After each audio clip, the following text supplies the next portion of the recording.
السلام علیکم۔ کیا کوئی باپ اپنی زندگی کا سودا کر کے اپنی اولاد کو نئی زندگی دے سکتا ہے؟ میں اس باپ کا بیٹا ہوں جس نے مجھے کینسر سے بچانے کے لیے اپنے برین ٹیومر کا آپریشن نہیں کروایا۔ جب میرے سگے بھائی نے مجھے ایک ایک پائی اور دوا کی ایک ایک گولی کے لیے تڑپایا، جب میری بابی نے مجھے گھر سے دھتکار دیا، تب مجھے ابا کے اس پرانے صندوق سے وہ راز ملا جس نے میری دنیا بدل کر رکھ دی۔ ایک ایسی وصیت اور ایک ایسا خط جسے پڑھ کر آج بھی میری روح کانپ جاتی ہے۔ اگر آپ جاننا چاہتے ہیں کہ رشتوں کی بے حسی کے پیچھے چھپی ایک باپ کی عظیم قربانی کیا تھی، تو یہ کہانی آخر تک ضرور سنیے گا، کیونکہ یہ صرف میری کہانی نہیں، ہر اس انسان کے لیے ایک سبق ہے جو رشتوں کو بوجھ سمجھتا ہے۔ کہانی شروع کرنے سے پہلے گزارش ہے کہ اگر آپ چینل پر نئے ہیں تو چینل کو سبسکرائب کر لیں اور کمنٹ کر کے یہ ضرور بتائیں کہ آج کی کہانی آپ کو کیسی لگی ہے۔ اب چلتے ہیں کہانی کی طرف۔ میرا نام داؤد ہے۔ ہم 2 بھائی اور ایک بہن تھے۔ ماں کا سایہ بچپن ہی میں سر سے اٹھ گیا تھا، جس کے بعد گھر کی رونقیں جیسے کہیں کھو گئیں۔ میرے بڑے بھائی اور بہن مجھ سے عمر میں کافی بڑے تھے۔ بچپن ہی سے میں نے ایک عجیب سی بات محسوس کی تھی کہ ابا جان بھائی اور آپا سے بہت پیار کرتے تھے، مگر جب میری طرف دیکھتے تو ان کی نظروں میں ایک ایسی خاموشی ہوتی جسے میں ان کی سگی اولاد نہ ہوں۔ بڑی بہن کی شادی ابا نے بہت دھوم دھام سے کی اور وہ اپنے شوہر کے ساتھ بیرون ملک چلی گئی۔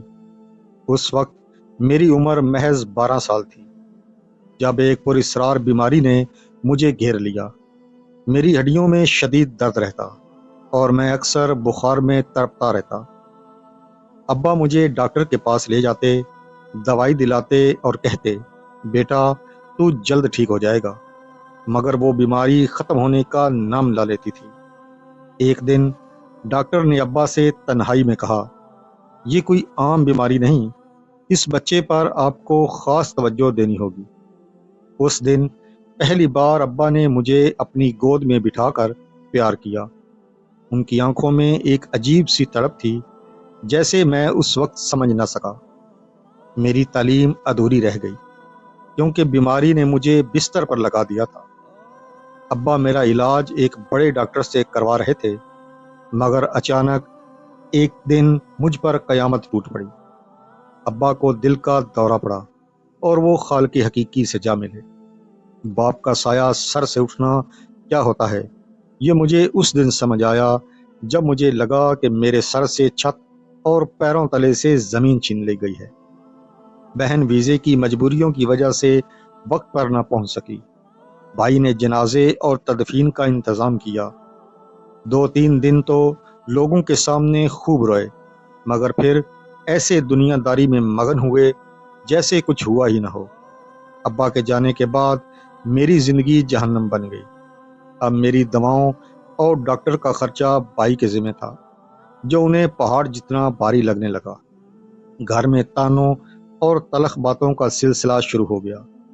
ایک دن جب میری دوا ختم ہو گئی اور تکلیف برداشت سے بہر ہوئی تو میں نے ہمت کر کے بابی سے کہا، بابی میری دوا ختم ہو گئی ہے، بھائی سے کہیے گا واپسی پر لیتے ہیں۔ بابی نے برتن سنک میں پٹکتے ہوئے کہا، تمہارے بھائی کے پاس کوئی قارون کا خزانہ نہیں جو تم پر لوٹاتے رہیں۔ کاروبار پہلے ہی مندی کا شکار ہے، اوپر سے تمہاری یہ مہنگی دوائیاں، کیا ہم گھر بیچ دیں؟ میں نے روتے ہوئے کہا، بابی ڈاکٹر نے کہا ہے کہ ناغہ نہیں کرنا ورنہ انفیکشن پھیل جائے گا۔ وہ تڑک کر بولیں، تو خود کماؤ اور اپنی دوا خریدو، سارا دن نوابوں کی طرح پڑے رہتے ہو۔ دسمبر کی سردی شروع ہو چکی تھی۔ میرے کمرے میں ہیٹر تو کیا، اوڑھنے کے لیے مناسب کمبل بھی نہ تھا۔ بخار کی شدت اور کمرے کی یخ بستہ ہوا نے مجھے نچوڑ کر رکھ دیا تھا۔ ایک شام گھر کے باہر نئی گاڑی کے ہارن کی آواز گونجی۔ میں دیوار کا سہارا لے کر